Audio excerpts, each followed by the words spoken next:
Boa tarde. Boa tarde, pessoal.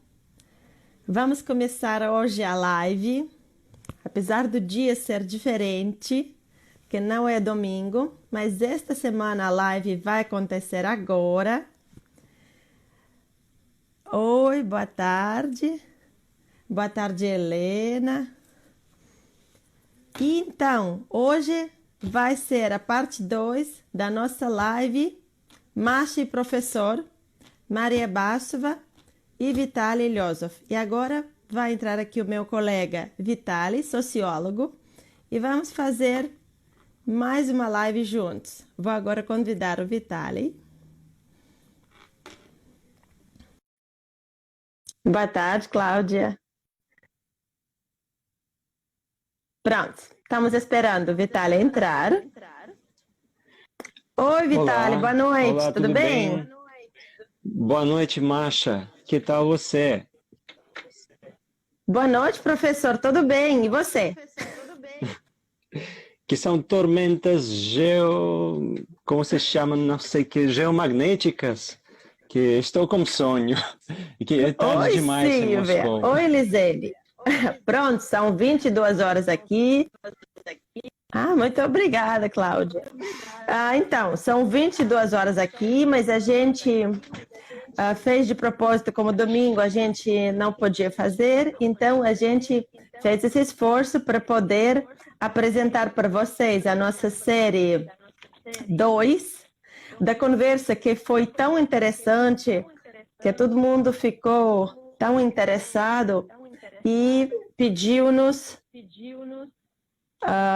continuar, né? Que a conversa não terminou. Então, nós temos muita coisa ainda para dizer. E a live hoje chama-se Mito do Stalin na Rússia Atual, parte 2. E Vitaly nos preparou muita coisa, não é, Vitaly? Minhas coisas são como pimenta para suas aulas de história. Sei que você tem seus cursos, tem seus tours, e eu sou um portador de especiarias. Tá, muito obrigada, mas eu sei que você no seu canal de YouTube conta também muita coisa interessante, não é? E no seu site. Nos fale, por favor, nos lembre para o pessoal já começar a te seguir.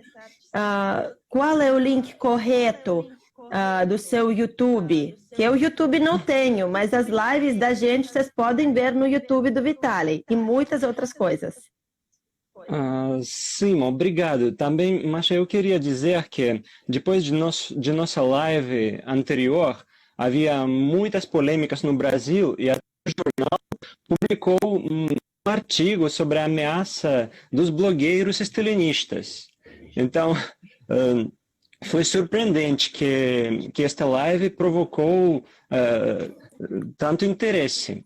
E se quanto ao meu canal, eu gosto de misturar a história, a sociologia, a antropologia. E meu canal de YouTube, obrigado por essa publicidade, se chama Guia de Moscou, em castelhano, barra Guia de Moscou. Guia de Moscou, barra Guia de Moscou. Vou colocar aqui por escrito.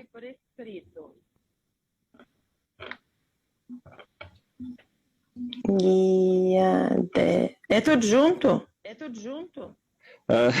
Não, por separado. Guia de Moscou, barra Guia de Moscou. E Moscou vai com acento agudo? Sim. Guia de Moscou.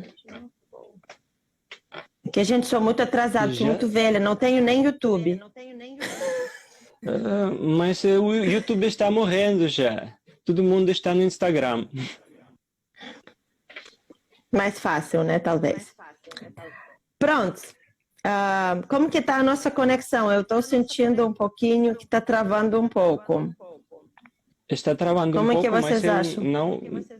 não ouço ecos de sua parte. É que eu estou sentindo que você está travando um pouquinho a sua live. a sua transmissão. Por favor, queridos, se o pessoal nos diga alguma coisa, nos deem um feedback, como que está a conexão, como é que está o som, como que está o vídeo. Enfim, todo mundo está feliz, se ninguém está reclamando. Oi, Leonor, tudo bem? Feliz de ver. Aqui está bom. Então perfeito. Maravilha. Mesmo em Portugal está bom. Nós temos gente de vários lados aqui. Temos pessoal de Portugal, que são brasileiros, por acaso. Aham. Maravilha. Pessoal do Brasil? Então, para começar hoje, vou contar para vocês uma história engraçada. Recentemente, agora, na época da pandemia, abriu uma igreja muito interessante, a nova Catedral das Forças Armadas da Rússia. Eu fui lá logo, claro, muito interesse para conhecer muitas coisas novas e, claro, que me preparar para os novos tours. Até que já avisei e vou fazer uma visita guiada virtual para a Catedral das Forças Armadas, que visitei, filmei, preparei-me, neste sábado, às 2 horas. Isso vocês podem se inscrever no direct e tal. Então, naquela igreja tem coisas muito interessantes. Por exemplo, dentro tem mosaicos com as cenas não só da Bíblia, não só dos santos ortodoxos, por exemplo, mas também tem cenas das pessoas reais. Inclusive, tinha mosaico com Praça Vermelha da época soviética, da época da Vitória, que incluía a imagem do Stalin. Na igreja, gente. Depois, gerou polêmica. No fim das contas, foi decidido não deixar na catedral o Stalin. O mosaico foi colocado em outro lugar do complexo. Boa tarde, Catarina. Maria, professor, cumprimenta todo mundo. E pronto, Vitaly, me explique isso. Como é que pode ser que a gente está fazendo uma igreja e está tendo mosaico do Stalin na igreja?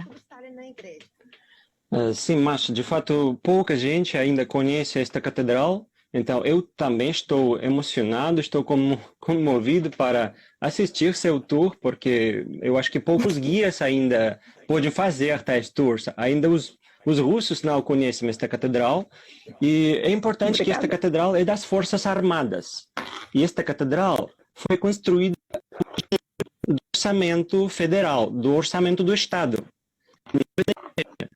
É uma catedral estatal, do orçamento federal, do orçamento do Ministério de Forças Armadas, do Ministério da Defesa e do orçamento da região de Moscou, da Prefeitura de Moscou também, mas é dinheiro público, que não é dinheiro da igreja.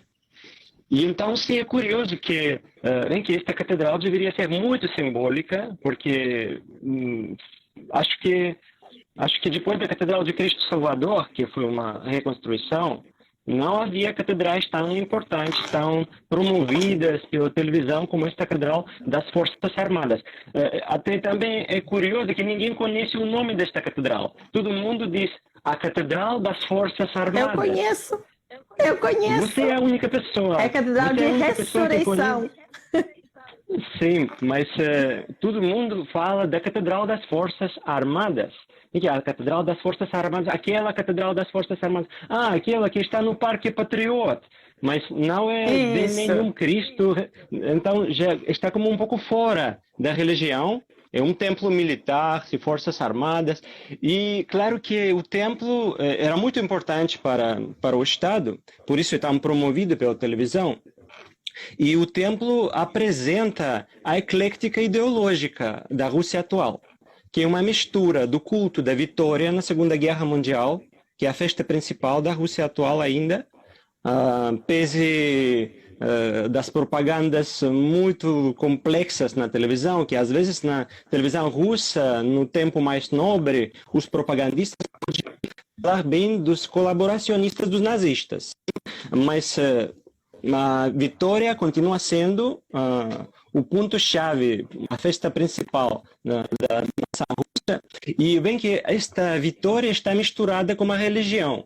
Então, a festa soviética, os símbolos soviéticos, que são estrelas vermelhas, sim, que são ordens da vitória, que vai ter esta ordem foice e martelo, e tudo está dentro de uma catedral ortodoxa. E até havia imagens de Stalin, que foram desarmadas depois, apagadas, e se acha que estão dentro do museu que está ao lado da catedral. Ou seja, que estão perto, que não estão como apagadas por completo. Então, é interessante que, vem que na live anterior falamos que o grupo governante já não pode ignorar esta nostalgia,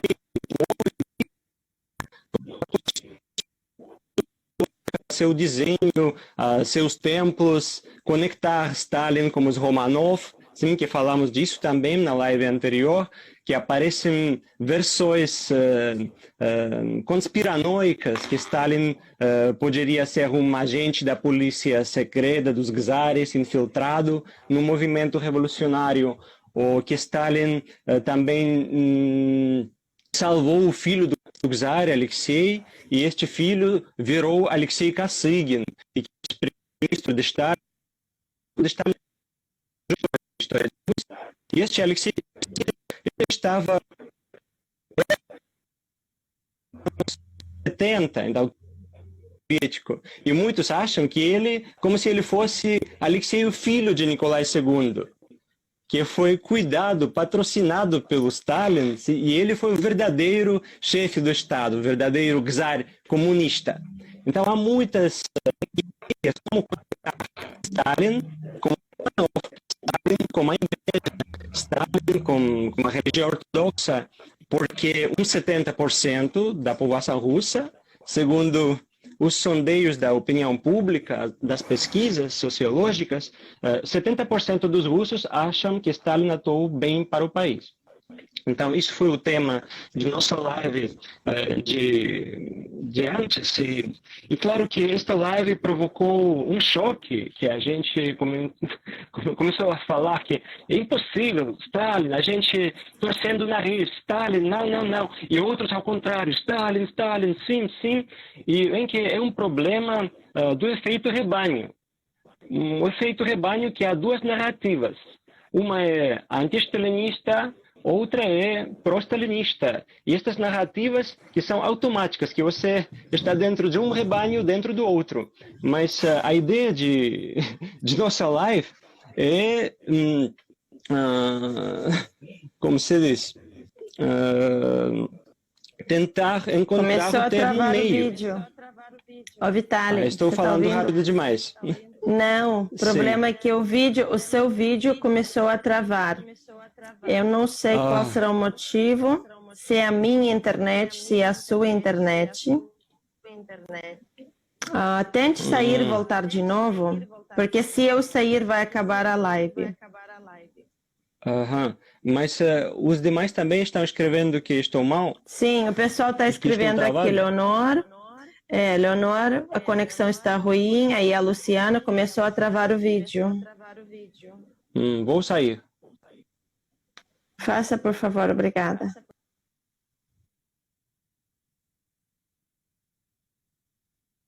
Pois é, quando tem duas pessoas sempre acontece isso. A gente tenta resolver sempre. Enfim, eu espero dar tudo certo. Obrigada, senhor Luiz. A gente já percebeu aqui comigo travava muito. Eu acho que para gravar vai ser complicado. Qualquer coisa a gente vai ter que repetir no domingo. Pronto, o Vitali está entrando de volta. Vamos ver o que acontece.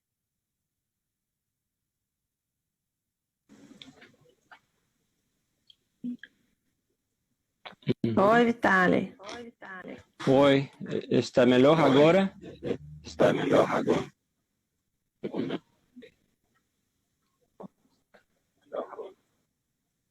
Agora acho que até o meu começou a travar.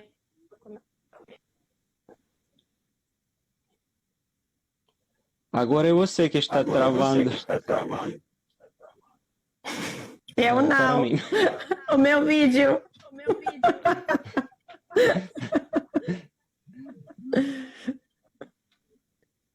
Então, podemos continuar ou tudo está ruim? Não, fala, a sua parte está boa. Melhorou. Melhorou. Então, eu falei do efeito rebanho, que a gente começa a polarizar, a se polarizar, e isso, mas ao mesmo tempo, que a ideia é encontrar a verdade que está no meio, conhecer os argumentos dos lados contrários. E você, Masha, falou na live anterior que é estranho, que você está farta dessa história como Stalin, que tudo já está claro, que tudo já foi dito muitas vezes. E, então eu queria perguntar, o que você acha dos argumentos dos stalinistas, do governo de Stalin?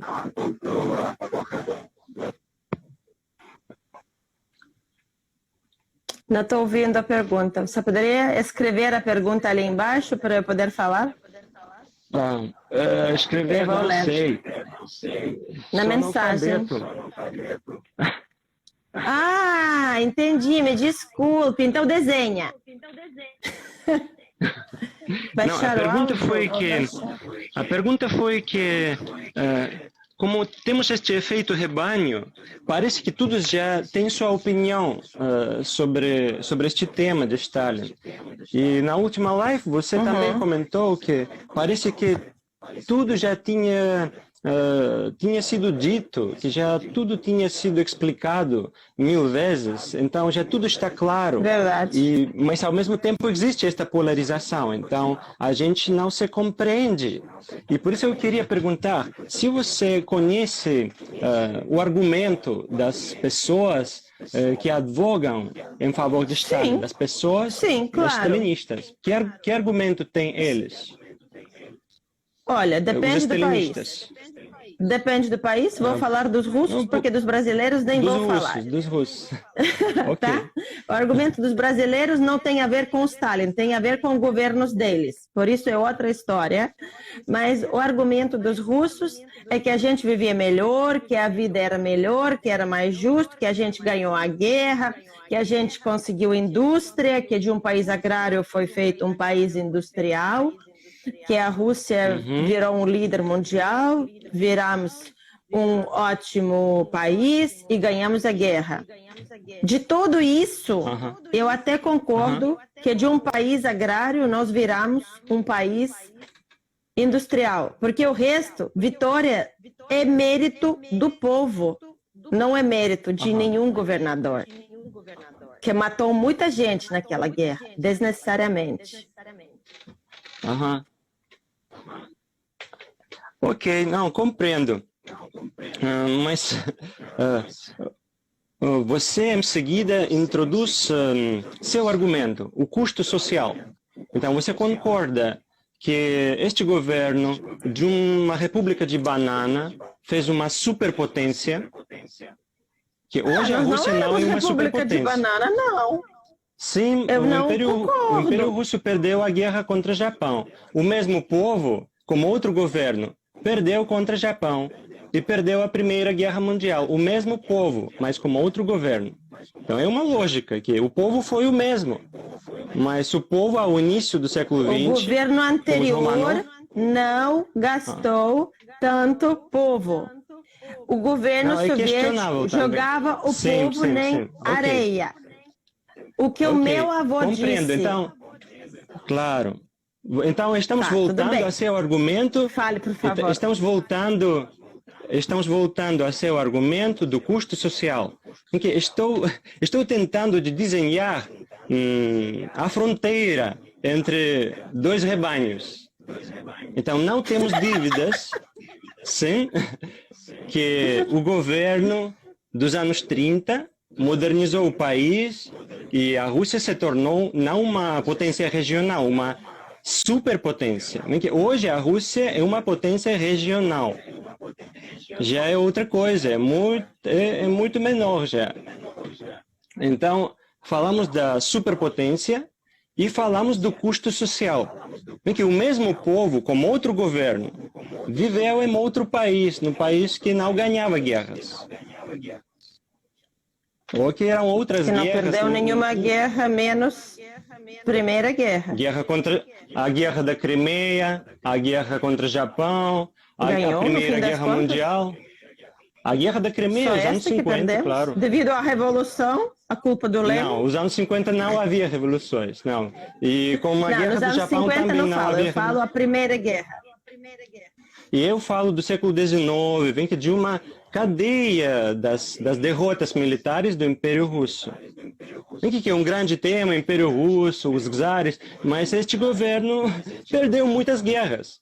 E as derrotas militares são fundamentais para a sobrevivência do regime. Para caracterizar o governo. Para caracterizar a economia, o estado de bem-estar, sim, o patriotismo das pessoas.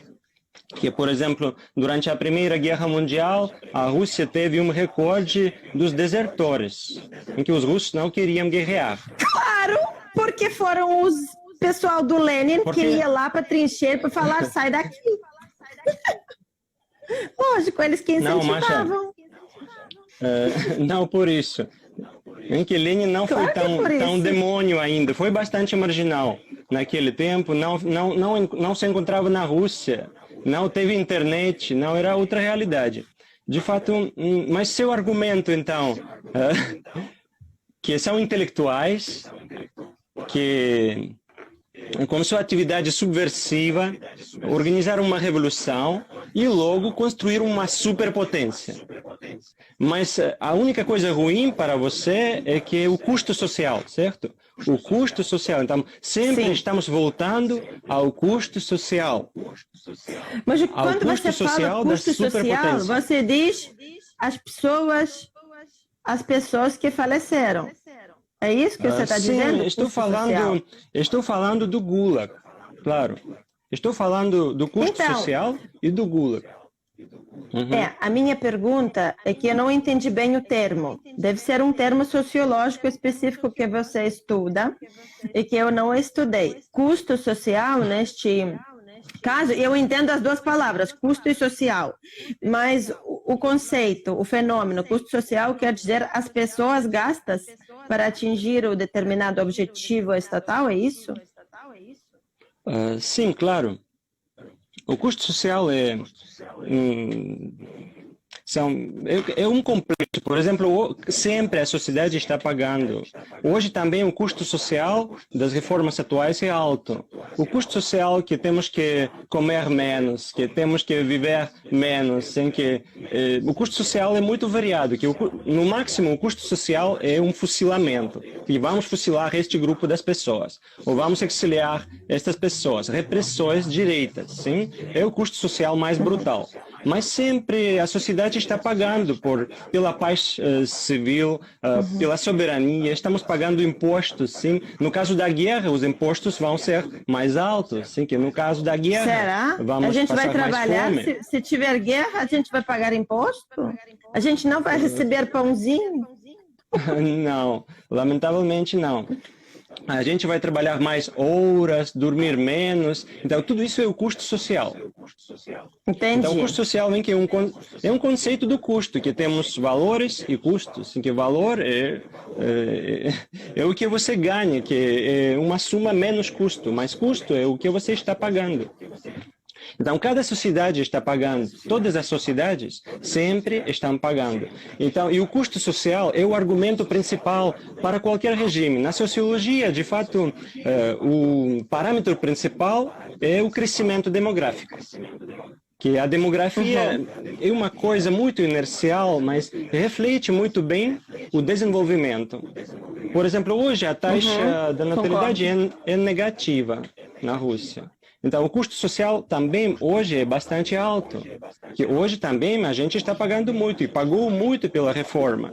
Então, o custo social é um argumento principal para avaliar qualquer sociedade, qualquer regime. Então, expectativa de vida, taxa de natalidade, saúde, felicidade.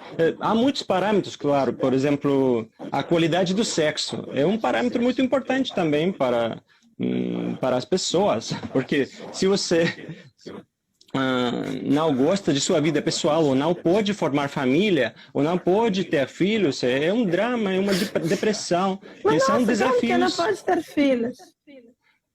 Porque você não tem dinheiro, não tem teto, que não tem segurança social. Por isso... E aí o filho não nasce se não tiver dinheiro? Eu nunca pensei nisso. É que eu sou do outro planeta, tenho outras coisas na cabeça. Nunca pensei que os filhos estão ligados com a economia. Claro, os filhos estão ligados diretamente com a economia. De fato, vem que as medidas da segurança de coitos interruptos, por exemplo, são coisas antigas como o mundo. E a gente sempre pratica estas coisas para regular a demografia. E então, são coisas evidentes, mas o custo social é um parâmetro principal. E quando falamos do tempo de Stalin, você reconheceu que a Rússia se tornou uma superpotência, mas seu argumento é o custo social. Custo social é o argumento-chave. E o que acontece como custo social? Que, como falamos na live anterior, em que o apoio de Stalin está crescendo, vem que é uma dinâmica, que nos anos 90 isso não foi tão fenomenal como agora, e agora chegou a uns 70%. Ou seja, que quanto mais longe ficarmos da União Soviética, mais dores de fantasmas estaremos sofrendo. Ou seja, que a gente está avaliando que... a gente está avaliando que, na primeira etapa, vamos ver, mas agora estamos vendo muito bem que está pior. Está pior. E a gente começa do tempo de Stalin, sem conhecer este tempo, sem se profundizar. Começa este efeito rebanho, que muita gente, é como você sabe, por exemplo, o escritor famoso Boris Pasternak, Dr. Zhivago, quando ele foi criticado no tempo de Khrushchev, a gente costumava dizer, eu não li Boris Pasternak, mas estou contra. E então, agora também muita gente está dizendo que eu não sei nada de Stalin, mas estou a favor de Stalin. É verdade, isso eu concordo plenamente, 100%, estou aqui, estou com você. Por certo, Boris Pasternak, como outros intelectuais brilhantes, ele era stalinista. Era um dos principais promotores do culto de Stalin na União Soviética, o autor de Boris Zhivago. E ele foi perseguido já depois da morte de Stalin, no tempo de Khrushchev. No tempo de Stalin, ele foi o stalinista número 1, quase. Então, que são dados interessantes também para o nosso público, porque muita gente não tem claro isso. Então, voltando ao tema do custo social, é importante que a gente hoje está compreendendo que o custo social pela última reforma também é muito alto. E a gente está comparando este custo social como o custo social da modernização dos anos 30. E também o que é mais importante, que podemos aceitar que o custo social era terrível, mas o resultado era fenomenal também. Hoje, o resultado é bastante questionável. Ou seja, estamos pagando um custo social muito alto sem receber um resultado nobre, digno, equiparável desde longe com os resultados soviéticos. E outra coisa que é muito importante para falar do custo social é que, por exemplo, falando de Solzhenitsyn, Solzhenitsyn, que é a pessoa mais conhecida no Ocidente, no Brasil, por sua obra de Arquipélago Gulag, que ele formulou a crítica principal do custo social, que são repressões, etc., que todo este mito anti-stalinista, ele está pessoalizado em Alexander Solzhenitsyn. Temos uma rua de Solzhenitsyn em Moscou. Então, Solzhenitsyn falou de 60 milhões dos mortos no Gulag. É um número totalmente absurdo, que foi refutado 1000 vezes pelos historiadores anti-stalinistas. Ou seja, estes números desorbitados da propaganda anti-stalinista provocam muito desafio, que provoca muito interesse, que se torna uma propaganda negativa, como você falou, que vende mais. Que esta propaganda louca, que é um absurdo, 60 milhões, que o número exato é de 1,4 milhões, né, de Viktor Zemskov, por exemplo, que não era stalinista para nada, era anti-stalinista. Mas o número não é de 60 milhões, de jeito nenhum. Em que 60 milhões é uma loucura de Solzhenitsyn. Outro dado interessante, que este Solzhenitsyn logo se tornou fascista e antissemita. É uma informação interessante para nossos clientes judeus. Então, se falamos de Alexander Solzhenitsyn, é oportunista, fascista, antissemita, então um homem bastante bizarro e mentiroso, falsificador. Ou seja, o principal anti-stalinista ocidental, que é este traidor Solzhenitsyn, é abertamente falsificador. Então, e isso é muito ruim para as pessoas que procuram explicar o fenômeno das repressões. Por exemplo, o famoso Museu de Gulag. Este museu, ele foi apanhado muitas vezes com muitas mentiras grotescas. E isso também está destruindo o trabalho dos pesquisadores que estão preocupados pela memória das vítimas de Gulag. O mesmo museu de Gulag está fazendo essa propaganda de Stalin com suas mentiras. É um problema muito sério, porque o diretor do Museu de Gulag, ele forma parte da comissão permanente da moderação da memória histórica, da qual falamos na live anterior. Então, o chefe do Museu de Gulag, ele tem contato direto com o presidente e ele é responsável pela redação histórica. E ele mesmo foi apanhado muitas vezes com as mentiras absurdas. Então, isso é muito ruim. Então, isso provoca muita desconfiança. E, de fato, aporta muito para a mitificação. Você concorda?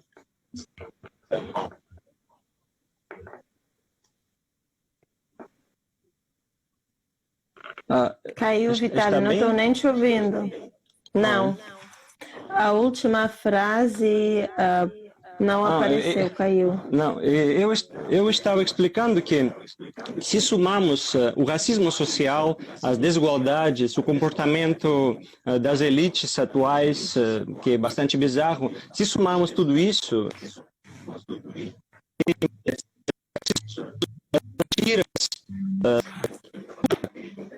pode explicar este fenômeno da mitificação de Stalin, que a gente está dizendo, precisamos mais gulags, precisamos mais para meter estes mentirosos nos gulags. Mas quem está dizendo isso? Precisamos do gulag. Quem está dizendo isso? Uns 70% dos russos. Que precisa do gulag? É um russo ignorante. Não, quer não colocar é tão outro, simples. mas o que acontecer se vai você no gulag? Tudo bem falar legal, tipo, eu quero os preguiçosos no gulag, eu quero aqueles que roubam no gulag, mas o gulag, Claro. ele não escolhia. Qualquer pessoa podia ser moída por esta máquina.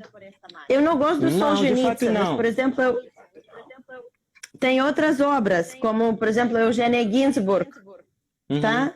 Sobre um roteiro roteiro difícil, né? Roteiro complicado, uma linda peça de teatro que passa num teatro russo de Moscou, Shalamov, muito que odiava famoso. Solzhenitsyn, também Shalamov passou por também, Gulag. Shalamov, ele é mais verdadeiro. Não que eu seja fã de Shalamov, mas a peça de teatro da Eugênia Ginsburg, para mim, marcou, deixou. E especialmente quando você vê isso no Teatro de Moscou Sovremenny, com os Claro. atores melhores, isso impressiona. Claro, temos 65 anos da propaganda anti-stalinista, teatros, filmes, etc. Mas estamos falando da atualidade, que a gente já não aceita Tá cortando estas o som, peças. Uhum. diz a Leonor.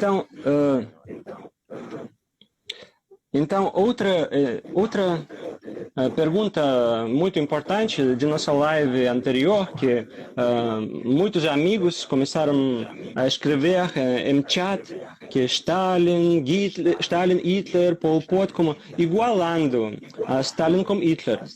Isso é outro argumento que na Rússia não é aceitável, absolutamente, mas no Ocidente já é quase uma regra igualar Stalin como Hitler, comunismo como fascismo.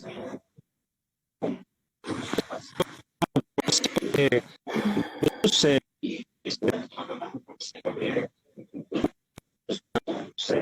Pensar, mas fora da Rússia é uma grande propaganda de igualar. E se fosse uma estrangeira, você poderia dizer também que Stalin era Hitler.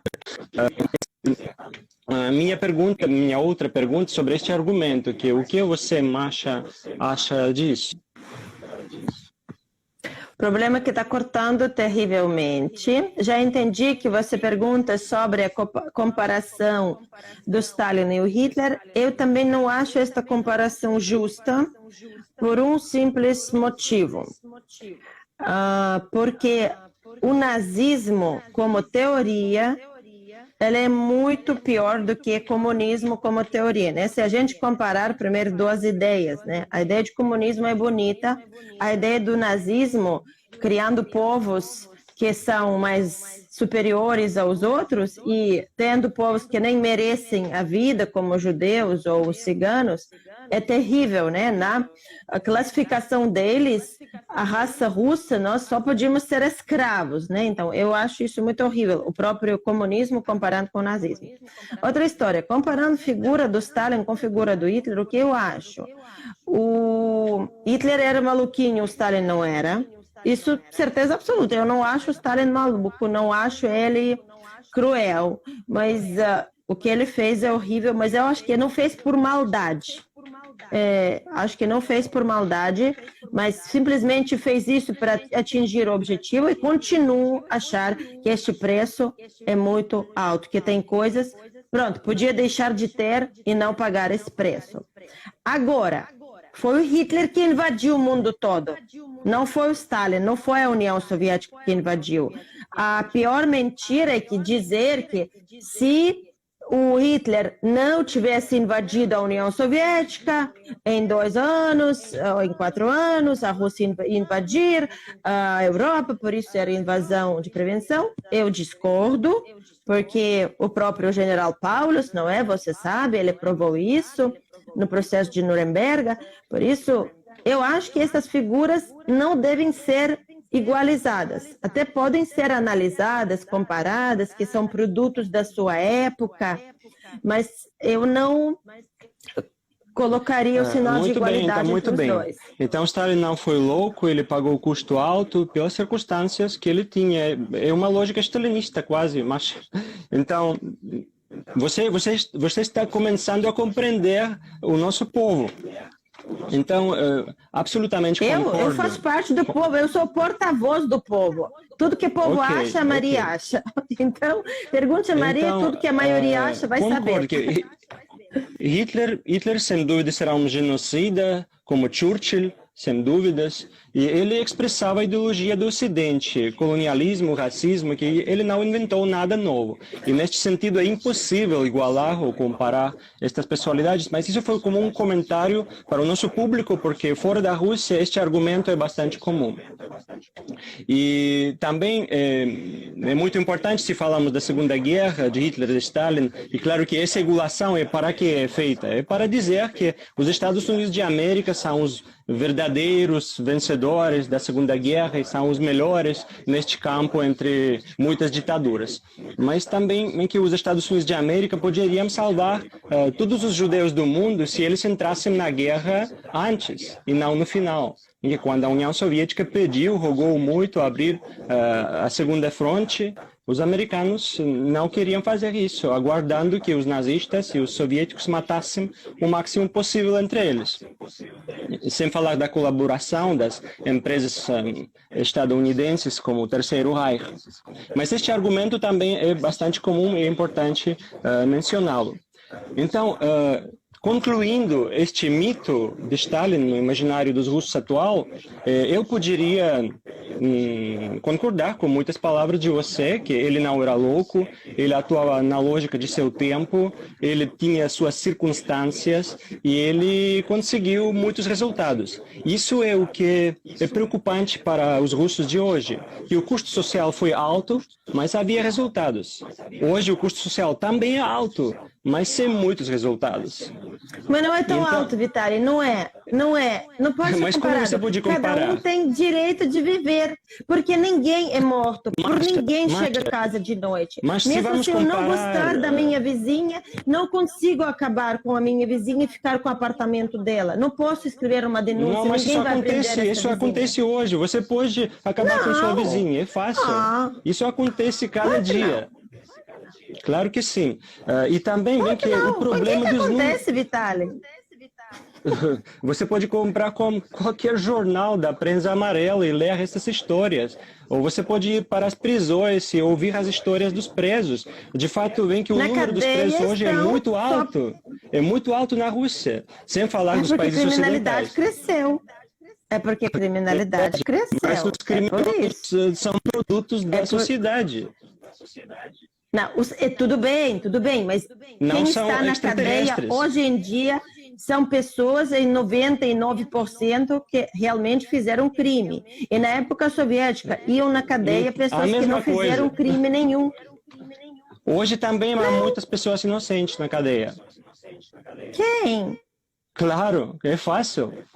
Mediante a tortura, você pode aceitar qualquer crime. E se você já tem uma cadeia, vão dizer que 3 anos mais, não importa, pode aceitar. Ok, vou aceitar. Há muita gente inocente, como sempre. Mas então você está começando a compreender a situação, que sempre há gente inocente na cadeia. Não, então, mas a quantidade da gente inocente na cadeia do Stalin era muito maior que em qualquer tempo.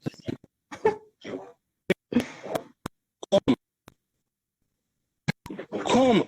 Podemos falar dos números dos presos. Por exemplo, nos Estados Unidos de América, o número dos presos quase sempre é mais alto que nos piores anos de Gulag. Ninguém sabe disso. Mas lá é horrível. Horrível, claro. Eu não gosto dos Estados Unidos, mas é o país mais rico do mundo. Então, vem que tudo é bastante complexo, Masha. Mas concluindo, porque o tempo está voando, eu gostaria de dizer que o que que estes 70% dos russos que acham que Stalin atuava bem em suas circunstâncias, que estas pessoas têm em suas cabeças, que eles estão colocando dentro deste pacote do mito de Stalin, que antes de tudo é a ordem e meritocracia, que você pode triunfar por seus méritos. Que o tempo de Stalin foi o tempo da alta mobilidade social. O que a gente de hoje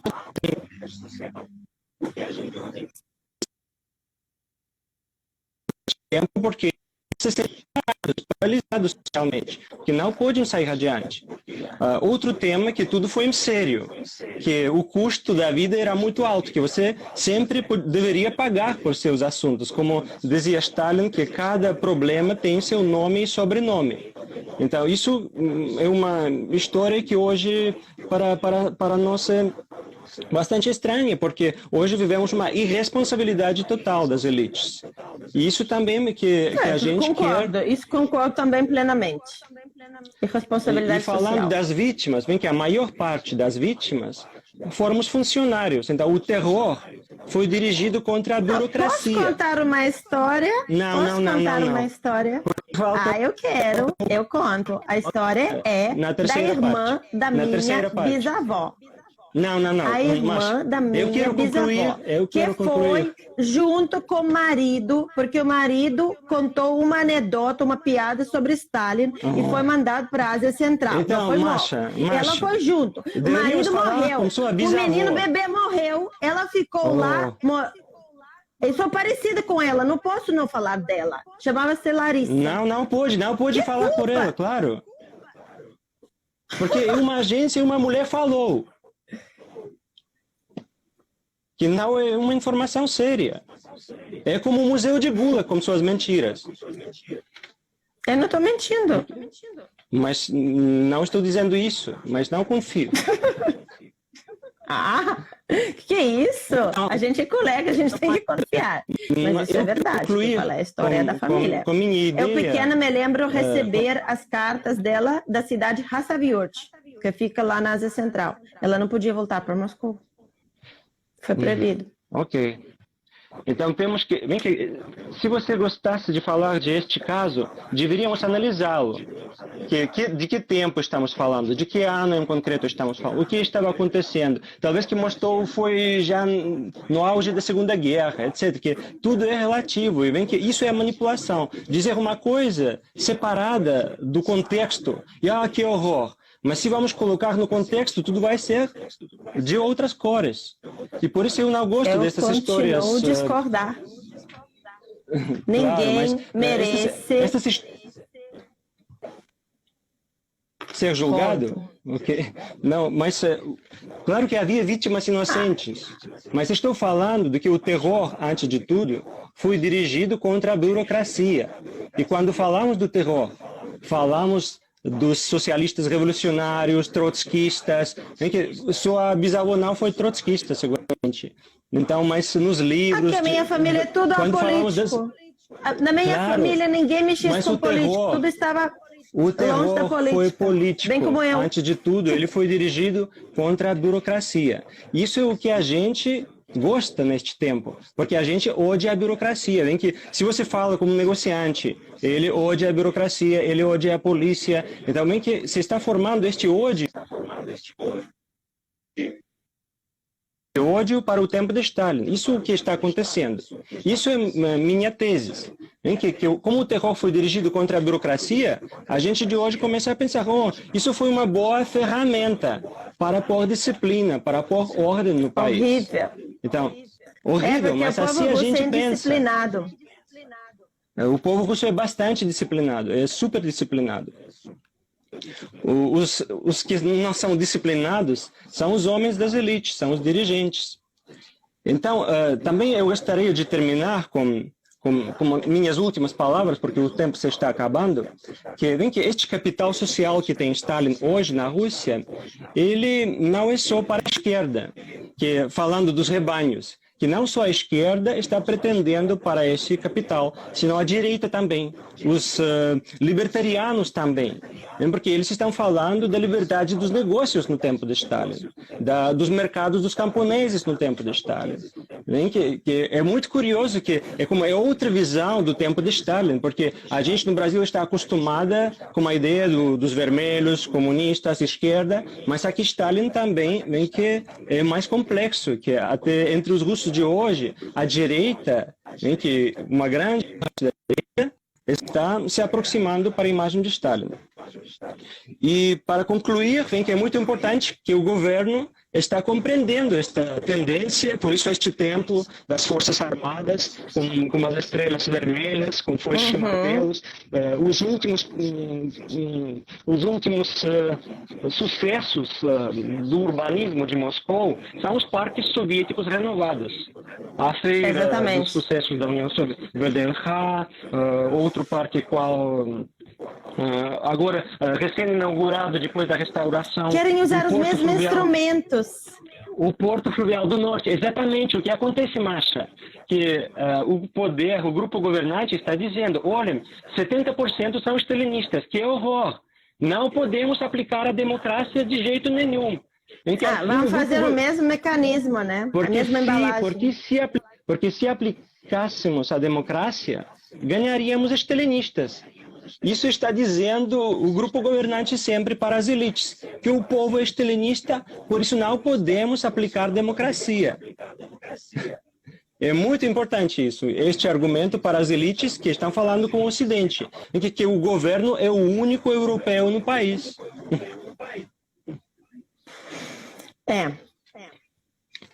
Isso não terminei, muito, mas... o governo... Tá, mas nós temos ainda uns 5 minutinhos.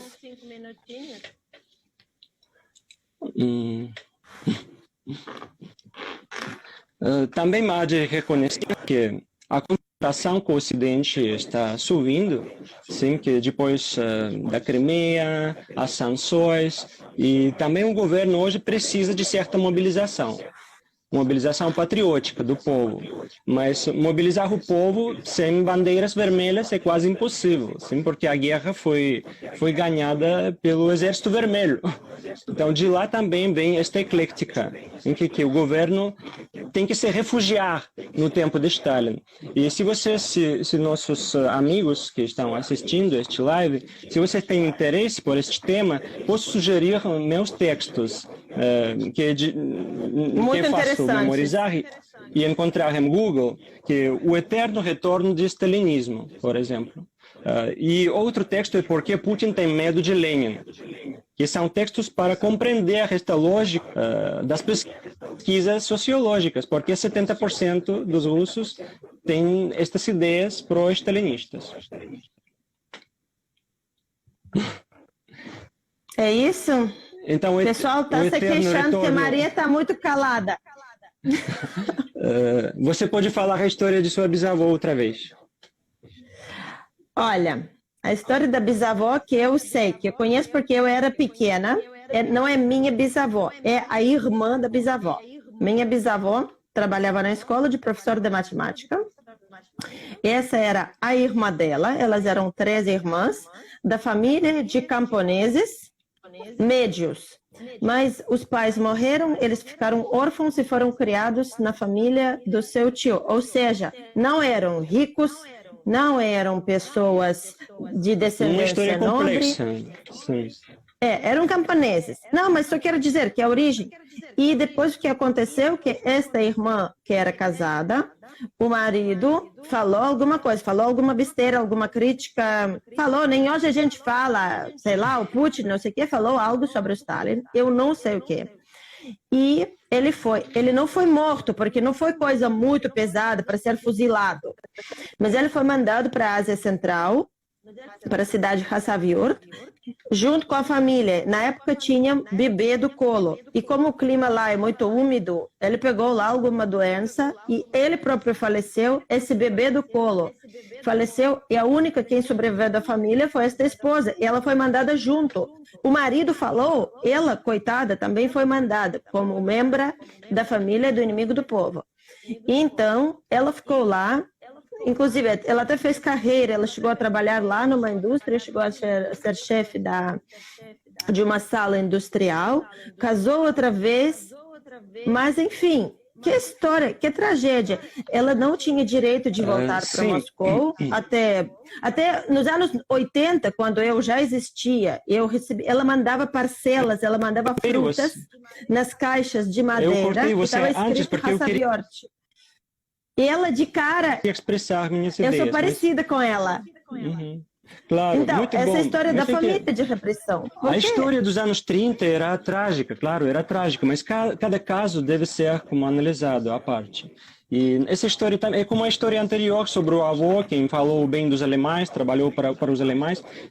São histórias bizarras, que essas histórias devem ser analisadas à parte. Por isso eu não gosto destas histórias, porque são simples para manipular a gente.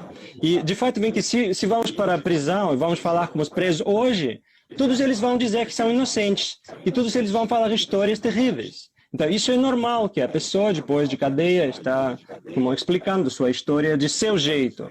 Mas cada caso é especial. Sem dúvidas havia vítimas inocentes, mas será uma minoria irrelevante.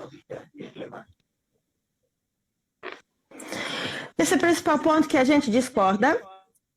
Nós temos mais 5 minutinhos para eu poder fazer o anúncio da nossa próxima live. Então, este domingo não terá mais live às 2, mas no domingo que vem, então já em outubro, a live vai ser na conta da Catarina, no Instagram da Catarina, e ela vai falar sobre a vida noturna do São Petersburgo, bares com música, vai ser muito interessante, cultura urbana do São Petersburgo.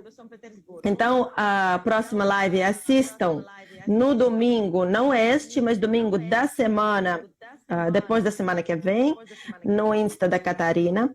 Eu quero novamente lembrar vocês que eu estou dando aulas de História da Rússia, que tenho aqui muitas minhas alunas queridas, a Elisene, a Leonor, está aqui a Lu. Então, estou feliz de convidar vocês para participar nestas aulas, só por R$35 por aula. Tenho já estamos já no 6º módulo, já estamos a falar do Putin, estamos quase terminando. Estou dando também aulas de literatura privativas, aulas de língua russa e no sábado convido vocês para este passeio no Zoom para a Catedral de Ressurreição, a catedral principal das Forças Armadas. E vamos falar sobre vários mosaicos, não só o mosaico do Stalin que ia ter esta catedral, vou falar que outros governadores iam ter e também tiraram. E também super recomendo, meu amigo Vitaly, que a gente, apesar de fazer essa discussão do Stalin, mas o russo não briga pela política com os amigos, a gente é muito colega, eu admiro muito o conhecimento do Vitaly, eu adoro ler os seus textos, ele tem uma maneira muito fácil e muito linda da sua narrativa. Leiam os seus textos, olhem os seus vídeos, que amei também, estão em português, estão em espanhol. Eu que não falo espanhol, o Vitaly também fala espanhol, podem recomendar. E no fim das contas, a gente é guia, né? E quando acabar Obrigado, a pandemia, a gente está esperando vocês aqui. O tema é complexo e pesado, mas a minha ideia era apresentar essa gente, esses 70%, o que eles têm em sua cabeça. Então, eu queria apresentar seus argumentos. Então, por isso é importante, porque os argumentos anti-stalinistas são sabidos. E os argumentos destes 70% são interessantes. Por isso eu estava insistindo com minhas conclusões. E, além disso, você sempre pode fazer uma aula especial sobre a história pessoal. Isso é, sem dúvida, interessante. Você também, né, Vitaly? Você também faz aulas. Claro. Eu tenho minhas histórias pessoais também. Tenho santos na minha família. Tenho pessoas que foram martirizadas no tempo da luta contra a igreja. Tenho pessoas que passaram pelos gulags. Tenho trotskistas que tenho muitas pessoas amigas ou familiares de nossa árvore genealógica que foram vítimas dos anos 30, mas a minha opinião é mais complexa. Mas compreendo a sua opinião também. Que bom. Que bom. Discussões são interessantes para formar a opinião, diz a Leonor. Eu concordo com ela. Por isso, nos comentem. Eu vou gravar esta live. Pedimos desculpas pela qualidade do som, não sei o que está passando, mas nos comentem. Se tiver interesse, a série Machi Professor vai continuar. A gente vai preparar novos temas interessantes para vocês. A gente sempre vai ter opiniões diferentes, porque Macha adora discutir qualquer coisa. Quem não me conhece, a Macha discute qualquer coisa. Até podia agora dizer que o Lenin era muito bonzinho ou muito ruim. Eu saberia achar coisas contra. Por isso, nós adoramos a sua atenção. Faltam agora só 2 minutos. Quem tiver uma outra pergunta, podem ainda nos colocar. já nos sigam. O que eu escrevi, que o pessoal está escrevendo aqui que o brasileiro já ia se matar pela política. E para mim é muito estranho. Eu vejo muito isso na internet, o pessoal se brigando por causa dos governos. Gente, vou contar a minha opinião. Nenhum governo é bom. Não existe governo bom. Gente boa não chega lá. Quem chega lá não é bom, não. Não existe. É um mito. Mais um mito. Por isso, a gente não perde amigos, a gente não briga com os amigos por causa da política. Mas a gente pode trocar opiniões, verdade. Claro, claro. Masha, concluindo, também queria dizer que são várias narrativas. Narrativa pró, contra, mas seria mais interessante converger, como integrar as narrativas, como encontrar os argumentos, os pontos frágeis, os pontos fortes, e que ninguém quer brigar, ninguém quer uma guerra civil, em que a ideia é compor um diálogo, acabando. compreender um aos outros. Gente, 20 segundos. Um grande beijo para vocês. Agradecemos muito. Esperamos todos vocês serem os nossos seguidores do canal. Beijo grande. Boa tarde.